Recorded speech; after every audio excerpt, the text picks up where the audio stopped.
I'm working on a 2012 Toyota Tundra. It's the Deluxe 5.7.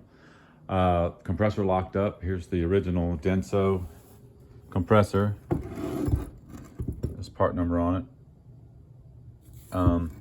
So yeah, it's just completely locked up, started to smoke the belt, so I had to replace it. So when I opened it up and drained it, these shavings are from something else, but had the Black Death or sludge in there. So, and I was planning on replacing the whole system anyway. One thing to note, there's some pretty good videos out there, so I'm trying to blend stuff together. Here's the replacement. You're gonna have to move this. It's like a high-rise kind of adapter, I guess, for the connection fittings.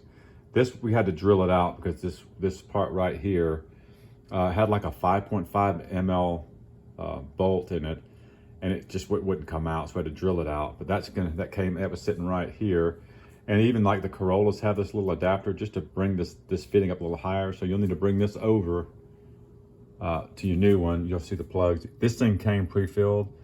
I was able to find, this is what you'll need that'll fit it.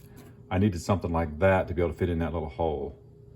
So this is the part number, this is the bolt number for that. Toyota does not sell this, so you'll have to bring this over from the old compressor. If you get a Denso original equipment, it'll have that on there. If you go to O'Reilly's or wherever else, it's gonna come just like this, with these little seals on there to get this pre-filled. So make sure you keep this and move it over to your new pump. Also the bracket, this bracket here that was mounted, that helped hold this, it basically holds your plug in place.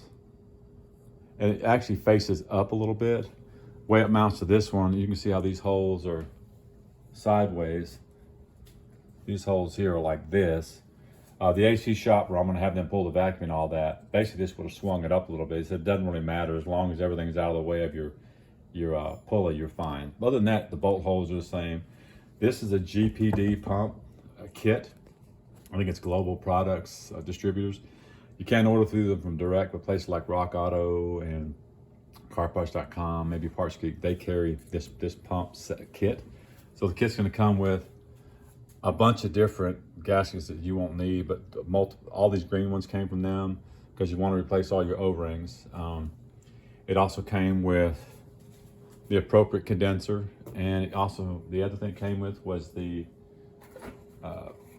this is your, so I was able to do my condenser with the bumper on. You got the bolt hole right here, and the same on the other side.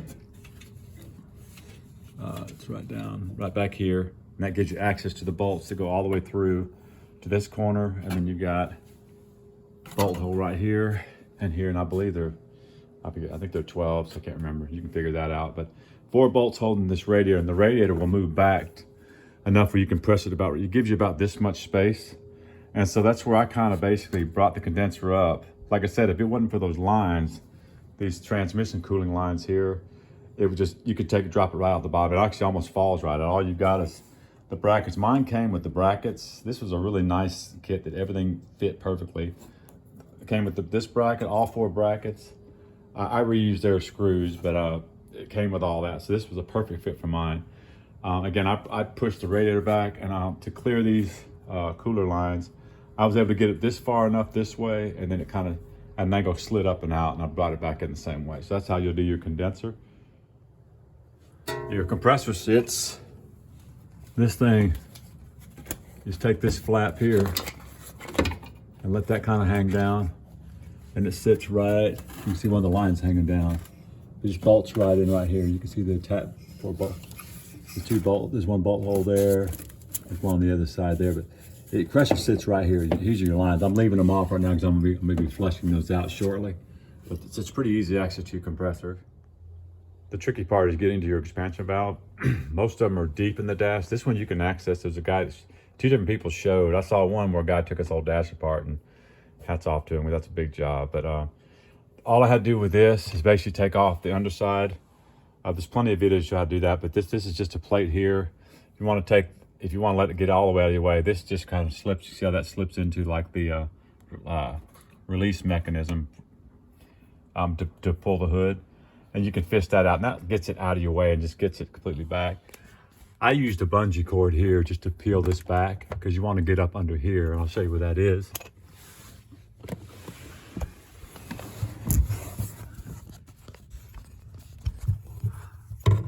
There it is right there. I just removed the bolts on my seat and just slid it back into the back seat, just being a 4-door. So that way I can lay on my back and get both hands up in there. But that's what you need to do just to get these panels down. Then you can lay on your back and get up in there and get an air hose in there and blow all your lines out.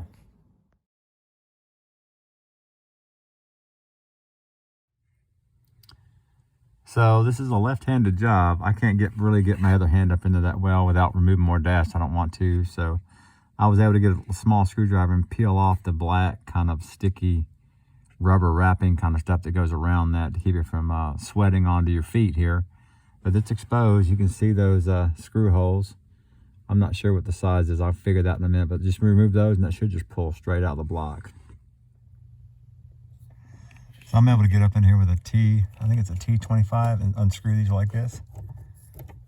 And then should just pull right on out.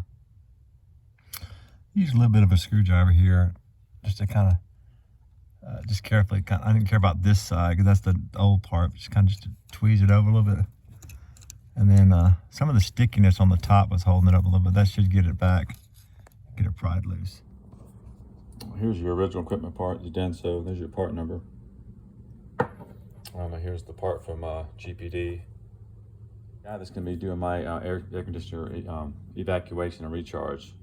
He said he's had good luck with these kits, and so that's what I hadn't heard of GPD before then. So I did get mine through Rock Auto.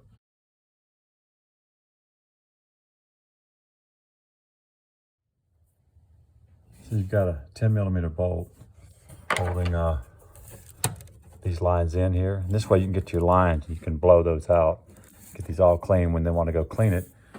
So here's your part out of your car. That way you get up in there, you can. Really no other way to get to your rings and all that stuff, or your rubber rings there. So that just kind of just bolts right on. And it lines up, bolts onto your new part, and that's what's covered in all that rubber stuff, which is right here. This is what you're going to use. My AC guy's been really cool with me. He's tore off. He's got a huge roll of this. I'm sure the auto parts places have, but this has got to be wrapped around this block. This is the stuff you went through hell trying to pull off. This is the important part. He said if you don't use something like this and use like a foam tape, it may leak. I don't know if AC foil tape would work, but that's what you need to use.